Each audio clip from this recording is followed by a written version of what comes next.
everybody, and welcome to another episode of BookGoodies, the podcast for authors and for author services. I'm your host, Deborah Carney, and with me today I have Rachel Sentis, who is a PR Gale Friday. Hi, Rachel. How are you?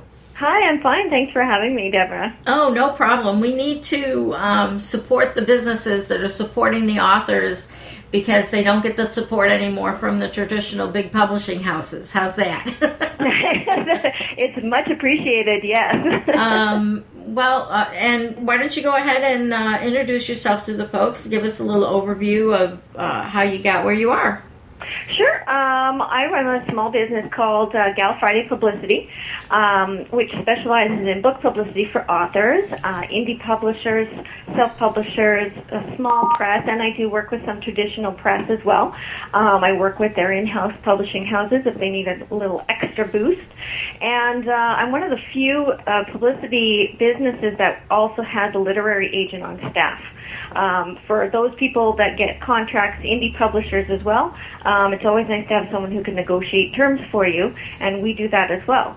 And I originally come from a retail book-selling background with Indigo Books and Music in Canada, and we all have some retail background. So I kind of know what authors have to go through to get their book published as well as on the shelves. And I used to work for a small firm in Edmonton, Alberta, Canada. And once they closed their doors, just due to personal reasons, I decided to take all their clients and start my own. Wow, I was just going to ask you how you got started, and that's the perfect start. Yeah, it definitely was. It was a big risk, but I thought, you know what, I can do this. Right, and you had some established clientele, so, why not continue to give them the service that they were used to and just build it on your own? And that's really, it's really awesome when something like that is available to you. I was going to say falls in your lap, but it really didn't fall in your lap. It's kind of something that you saw as an opportunity and were able to capitalize on. Well, yes, and it does take a lot of work because you get into that sort of safe spot of thinking, okay, I have some great clients. I don't really need to work to find new ones. Right. And that's not how this business works at all. It's not how any business works. You can have that client for 5 years and all of a sudden, okay, I'm done. I don't need to publish any books anymore. I don't need any more publicity. I'm retired. Yeah, exactly. And you're like, what?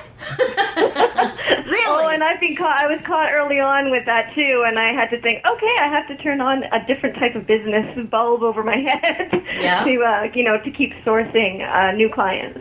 Yep. And I really like that you said that you have a literary agent on staff, because that's one of the things I've not heard from other than an actual, small press, is that they have a literary agent on board, and it's only to her advantage to make a good deal for you. There's no, there's no reason for her to give you advice based on, selfish reasons. I'll make more money if I put you with this publisher or that. Exactly. Actually, Brian J. Wood, is a very strong literary agent in his own business, especially for nonfiction, as a sports literary agent. But what he does do is he can give us all the information that we need to help new-time authors negotiate and figure their way out through contracts, as well as, we can give good assessments to tell people what we think will sell, both from a publicity version and, as well as from a selling point from what an agent would be, but to work with indie publishing houses as well. Nice. I might have to use your service for an upcoming nonfiction book that's not sports related, but Well, I have done some part-time agenting myself. I did sell a financial book a few years ago, and I still kind of dip my toes into that every once in a while as well. Very cool. Well, all right. So let's say someone is publishing themselves on CreateSpace and Kindle, and now they're to the marketing part, and they're like, why isn't anybody buying my book? And what would you do for them if they came to you? What are the types of services that you would offer? Well, the first thing I would say is come to me way before you get to the CreateSpace spot. Really, when you write a book, and I'm a writer too, so I understand this part as well, is when you're finished your manuscript, you figured out you want to go the self-publishing route, you really should start researching publicity, marketing, and advertising before you actually publish your book. Because there are a lot of tips that we can offer you when you're looking on, in different places to find out how publicity is going to work for you. It's not so much the format you're publishing in, but it's the lead time you need so that when your book is ready to go, reviewers, critics, media already know about it.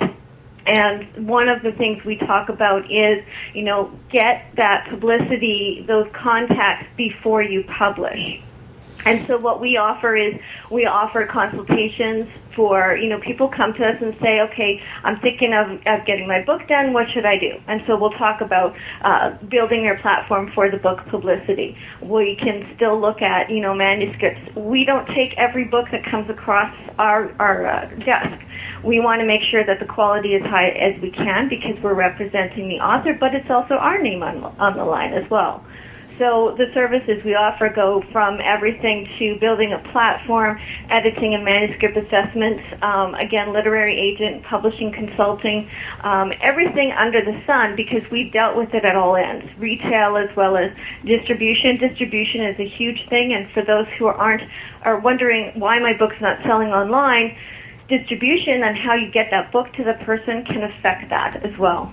So it all plays a really big role, and that's why every author should be spending some time putting a budget together for their book and putting an actual plan in place. That was a lot of information. Sorry, I get on a roll because I really like this. Yeah, well, and that's the thing is your passion shows through, and I totally understand about not wanting to represent every book that comes across. Any of us that deal with clients, your stamp is on that client, and clients can get upset when you tell them that they can't. You don't want to work with them anymore. Yeah. You don't want to work with them at all. When they're standing there with check in hand and contract ready, and you're like, no, I don't think so. And they go, what? And I'm like, well, there are some things about your business that don't gel with the way we run our business. And it's the same thing with you, even on a larger scale, because you have relationships with the reviewers and the publicists and the media people, and you don't want to put something in front of them that's junk and then have that reflect on, the next time she brings me a book, it's going to probably be crap, and it's going to go by the wayside. Well, yeah, and I think that we've always prided ourselves on being honest, and we tell people right up front, you might not like what we have to hear, but we're coming from years of experience. I am a writer. I've also been rejected. I also understand that side to it. It's your baby. You feel very protective of it, but you have to understand that this is a business. This is how, I've got to protect everybody on all sides. We're out there to get you the best media you can have. And, I do have to say, people, you know what? I don't feel comfortable representing this. And, if you're willing to make some changes, we'll definitely take another look at it, but here's why.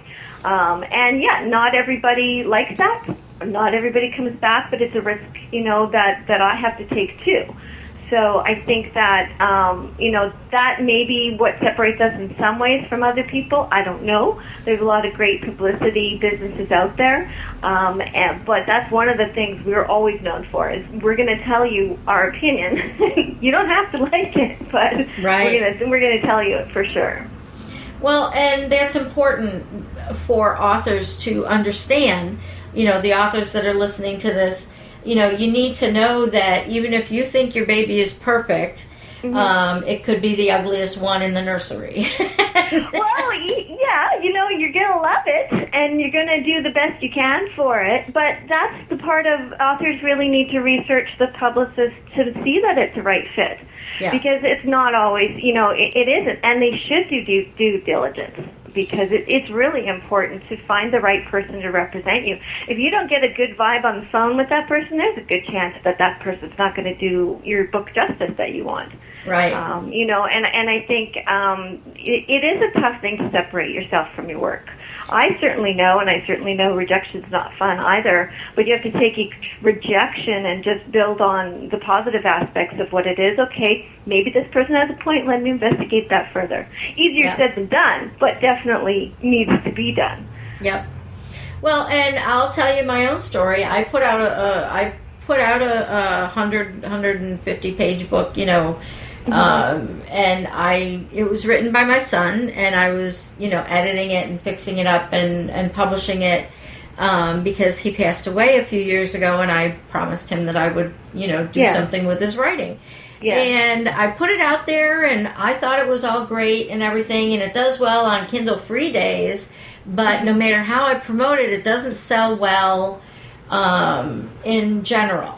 And I'm like, okay, what did I miss? And I, you know, put it out there to a couple of people who aren't part of the family and who aren't, you know, it's a sci-fi fantasy, so I didn't really have in my own group of people a lot of people that enjoyed reading that genre. Right. So when I found someone who could read it that liked that genre, they pointed out a couple things to me that I kind of thought were wrong with it, but I wanted to go with it the way it was, and they're like, no, there's no emotion. And to me, that was important because as my son grew as a writer, he started writing scripts instead of books and screenplays and stage plays, because that's where his strength was in the dialogue and in telling other people how to tell his story. Yeah. So I had to take a good look at it, you know, and I will be revising it and, you know, going through some other steps with it now that I know what needs to be fixed. But for me, it was like, hey, I can put this up on Amazon, and his work will be in front of everybody, and people can, you know, get it and enjoy it. And boy, that didn't work. And I'm a marketer. Well, you know, it's tough with you have family, friends, and people who are your support group, because that's what they are there for. They're to support you. And, you know, you can go, I always say that, yes, you can edit your work to a point, but you also need to get that extra set of eyes that have never met you before, don't know what your connection with the book is, because it needs to stand alone. Exactly. And it needs to be edited, and we also offer editing services, of course. But, you know, that's the thing, is you need to get somebody that matches you, but can also take a good look at what you're writing and what markets this is going to be for, so you don't miss things. I have a lot of people who publish, you know, directly onto Create Space or Kindle, and the first line in their book had a spelling mistake in it. Yikes. But they've looked at it 100 times and they didn't see it. You know, and so that's why it really, I think that sometimes self-publishers rush a little too quickly to get it out there, rather than looking on how are you going to sell and sustain this, and is this the best quality product I can do? Yeah. And that's really what is important, is the quality. You know, that's one of the areas that I really think authors need to spend a little bit more time on. And that's because the author is a great storyteller. That's their strength. They have their story, and then someone needs to, and this is one of the things I've been advocating, is that when you, and somebody actually said it perfectly, they said that your brain is a great editor, a great pre-editor. So, like, you wrote a book, and you read it, and you project into it what you expect it to say, and it says exactly that. And you can go over that spelling error 10 times or 20 times or 100 times because your eyes don't see it. Yeah. And then you give it to someone in your family to read, and again, even if they think they're being, you know, they're not being nice to you, they're expecting to find your errors and whatever, they also know your personality, and they probably know what your book is trying to say. So they're going to project your personality into it. And that's why it's so important to have, like you said, a person not related to the book at all, you know, read that and look it over and find the, you know, how did I not know that I spelled the T-E-H? How did I do that? And, you know. Well, And they rely too much on spell check, especially for tenses and contractions and things like that. Spell check and grammar check do not catch those. Yeah, they're theirs. Yeah. Well, and that's the thing is when people send their book or manuscript to me to consider representing them, what we do is we do a manuscript assessment, which we assess it for publicity angles that we think that we would really work for the book. But we also assess it for any issues that we see pop up. Grammatical issues that we think may be a problem. Anything that we think, hey, you might want to, check on this and know that if this comes up, we need a defense for this. And I want the best quality. Every book has typos, every single book. But if we know they're there ahead of time, you have to plan to explain that. Yeah. Sometimes a printing of a book can go, a little off, and something's misprinted, and so we know, okay, we're going to put an errata in the page in here and explain to it. By the way, this page was printed wrong. Yeah. So at least you're giving the media person, the opportunity to go, okay, we accept that was wrong. Thanks for letting me know. Right. Because we're trying to cut off any issues at the pass when we represent. So when we do an assessment for the author, they can take that assessment with them and do what they will. If they don't sign up with us, that's fine. At least they have, the opportunity to look at the possibilities for their book. Yep. And again, when you're looking at it as your own, and even if you put it away for a few days, which you absolutely should, you should put it away for a few days and then reread it, but you're still going to be projecting yourself into it. So, and your assessment is going to be really important. I would also make the assumption that if you see any big plot holes or, skips, scenes that don't make sense or something, you're going to point that out as well and say, Oh, yes, we're very thorough because if I'm going to put this out to the media, I have to be prepared for any type of response. Right. And so if something is a little wrong and sometimes some things can be too controversial, and I won't want to take those on. And I will give my reasons for that. Right. And sometimes I've had manuscripts submitted to me and they said, by the way, I'm not going to change a single thing in here. And I'll then don't give it to me. I don't know then what I can do because in the current format, I can't represent this. Right. Because, again, that's the business of writing, and authors need to be aware that if they hire a publicist, that publicist is on the front firing line. So if anything comes through, I get it first. Yeah. And so, it's when they talk to media, separate from me, which I encourage, they just have to remember that you got to keep letting me know, just so I know to follow up if anything comes. And, I have some clients I have worked with for coming up 4 years, that know me very well, but also know that my team members look at their work too, and sometimes we can find things in there that we've got to address before it gets out to the media. Yep. And again, that's such an important thing for authors to understand. And also one of the points you brought up is something that I'm hearing more and more of. I had a semi-completed work, and I did build a little bit of a platform for it, but I was confused as to what the platform should be. Mm-hmm. Should the platform be the author name? Should the platform be, my own little publication company? Should the platform be the book itself? Mm-hmm. And, those are things that you can help an author figure out. Okay, yes, if this is going to be a series that you're going to do, give it its own platform and its own identity. But if you're going to write basically, a variety of books under your own name and they don't each need their own identity, then build a platform because you're trying to build your brand as your author name. Exactly, and I mean you're very familiar with building author platforms and websites, and that's exactly it. Is when you go into it, do you want to be known as the expert in your field, or would you like to just focus on this great book that you're doing? Mm-hmm. And maybe you're not planning on doing more books. Maybe this is the one you want done, because you can go back a little. But if you're getting out there first as a speaker who's in the health area, and that's what you want to be known for because you give all kinds of tips all over the place. Then you have to develop your platform to align with that, rather than just focusing on the one book. And that also goes to your point about purpose. So if someone comes to you with a nonfiction book with the idea of building their platform as an authority in a field and they want to go after speaking engagements, you're going to promote that differently than someone who comes to you with a fiction book that's going to be a series of, fiction, and you're not looking for speaking engagements. You're looking for, readings in libraries or readings in bookstores or, Exactly. It's two totally different marketing directions. Yes.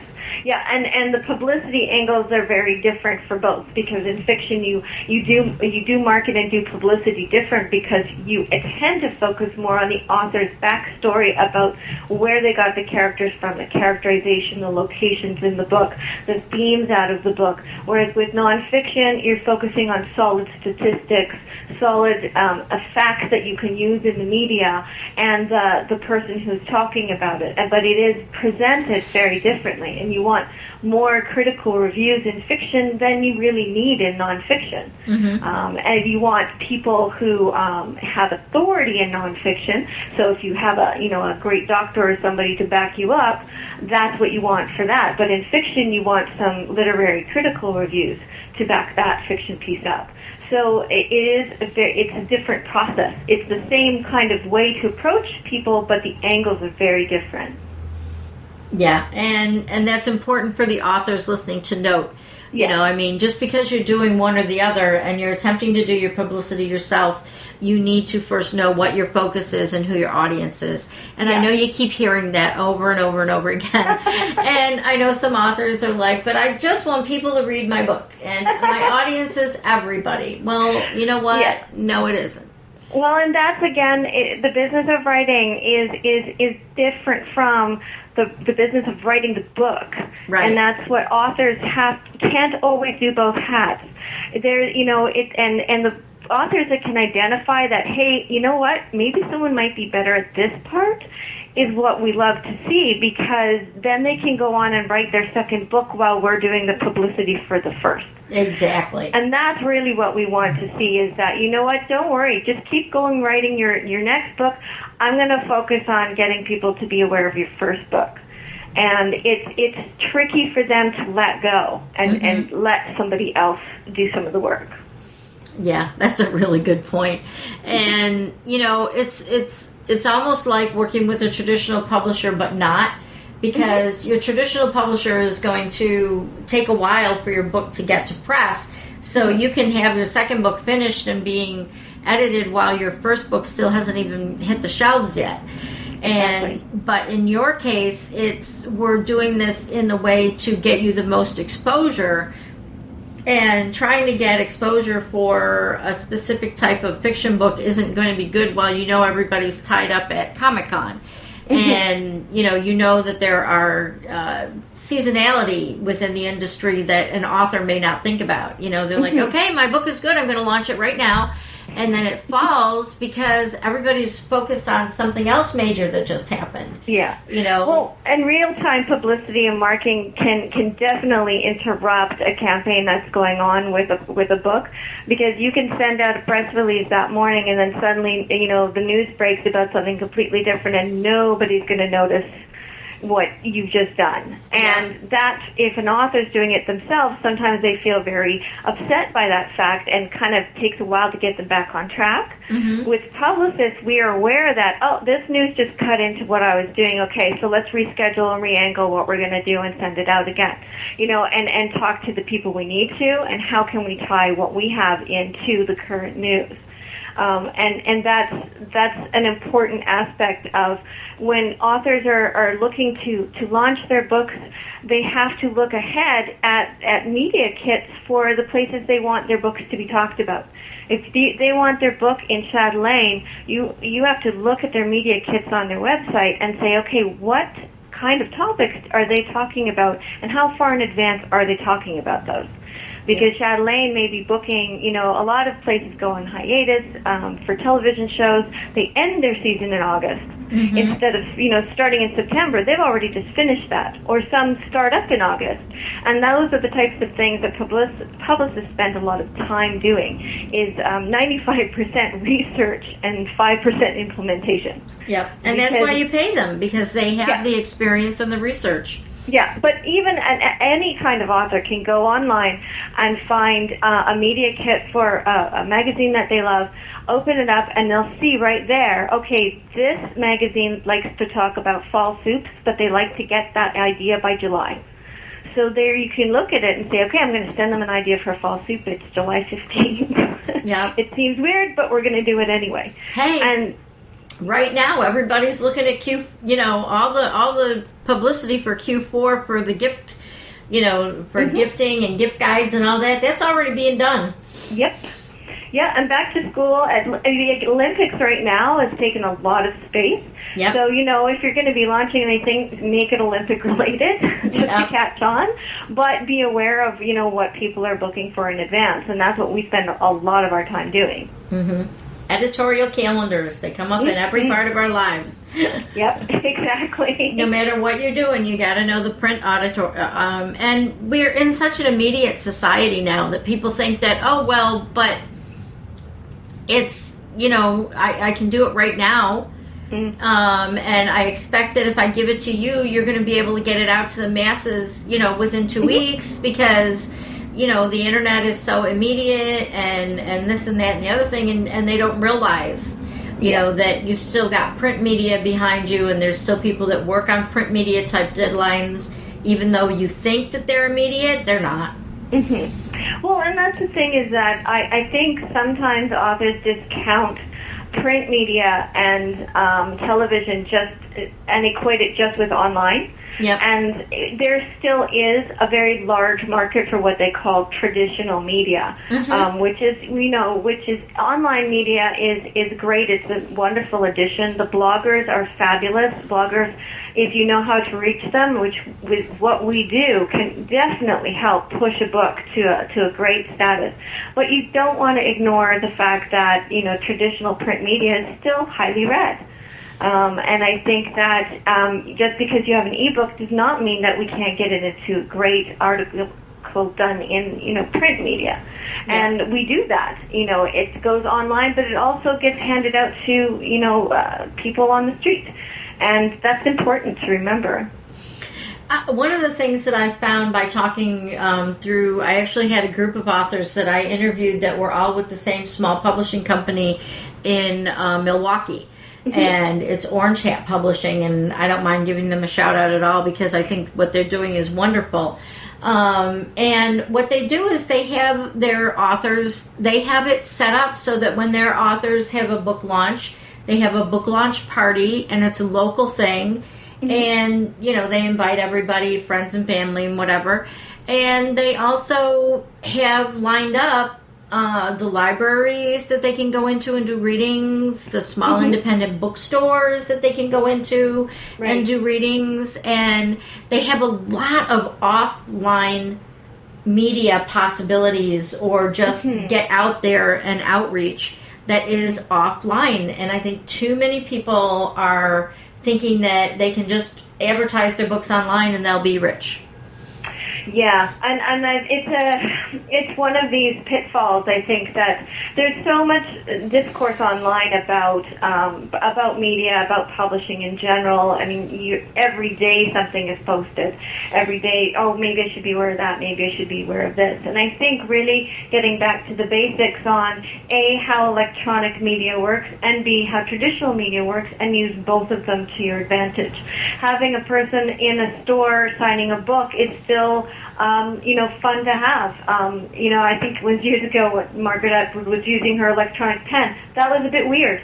I didn't really see that. I was like, I much prefer going to meet that author. And authors love meeting other authors. Yep. And I think that it is tougher these days to get good turnouts to book launches, depending on the type of book. If you have a built-in audience, like you're, a doctor, and you have a hospital, and they're all coming, that's one thing, but it is tougher, especially for fiction and YA and other people, to expect a great turnout, and authors have to lower their expectations a little bit.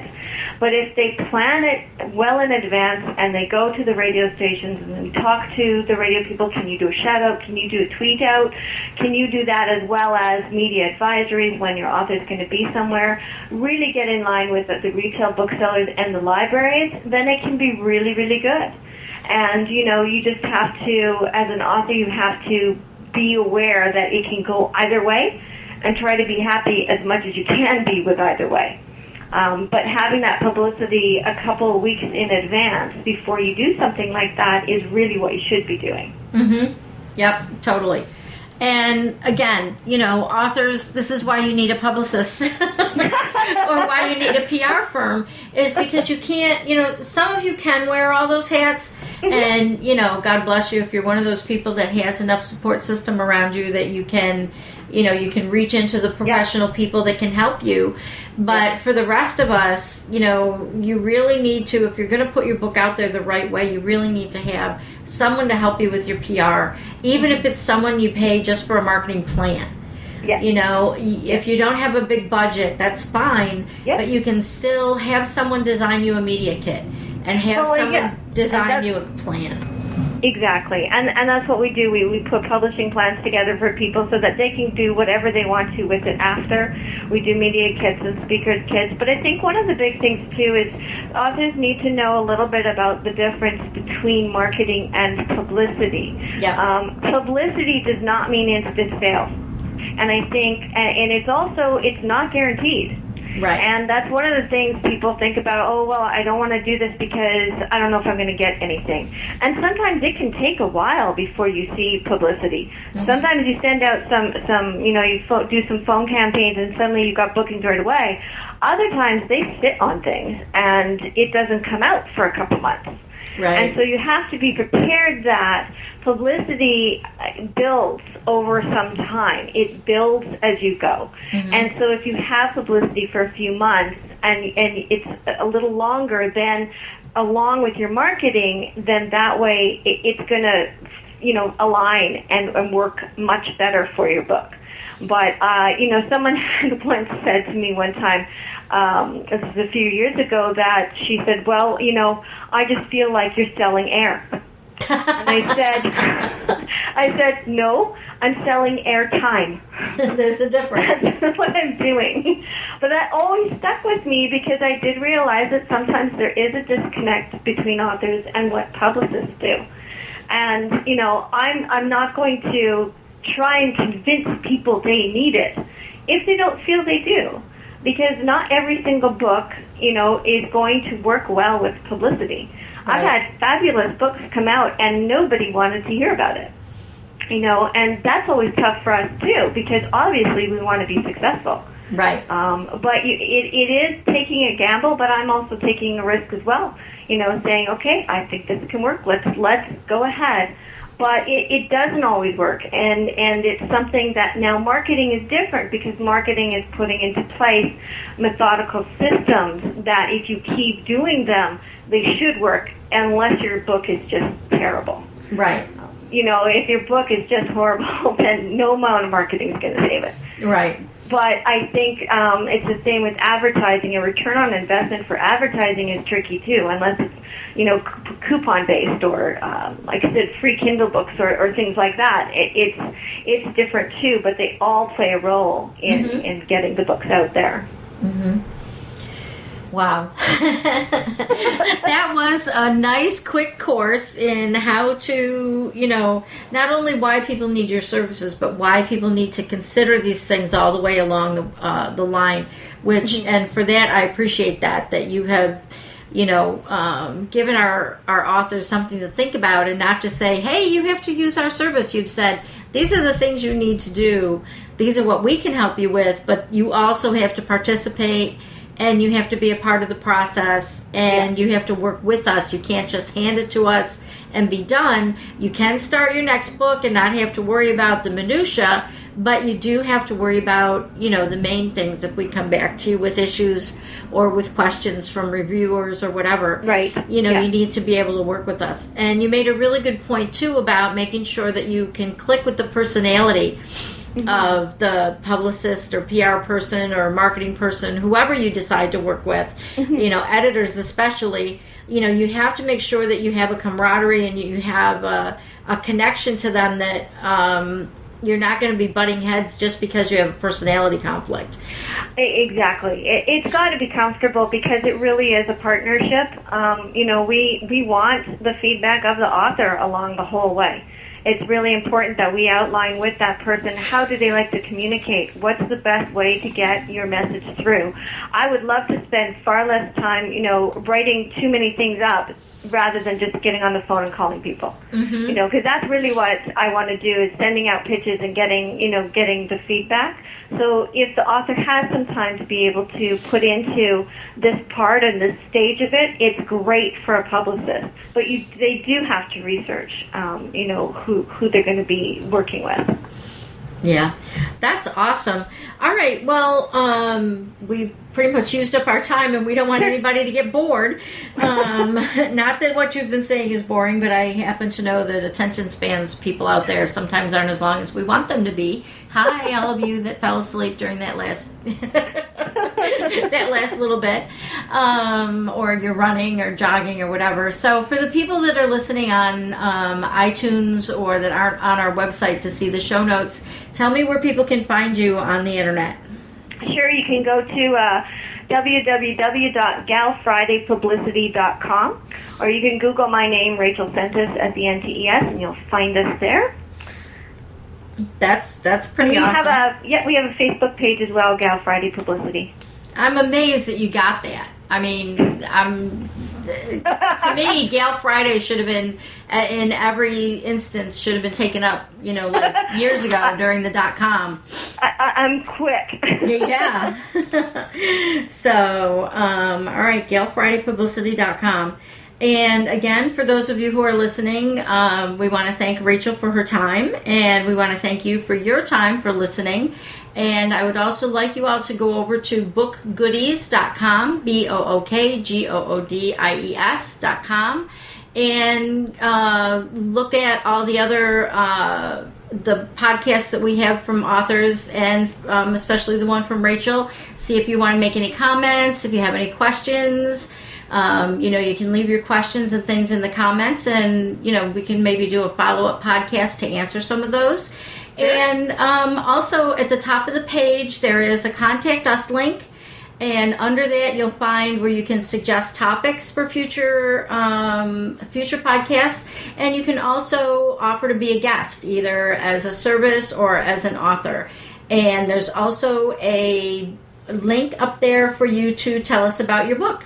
So if you have you've published a book already and you want to get a little exposure for it, put it on our website. You fill out a form and it makes us a nice post, and we pop it up there so that other people can find you there as well. You can also find Book Goodies on Twitter, Facebook, and Pinterest at /BookGoodies. And we want to, again, thank you all for listening, and get out there and get writing, and have a great day.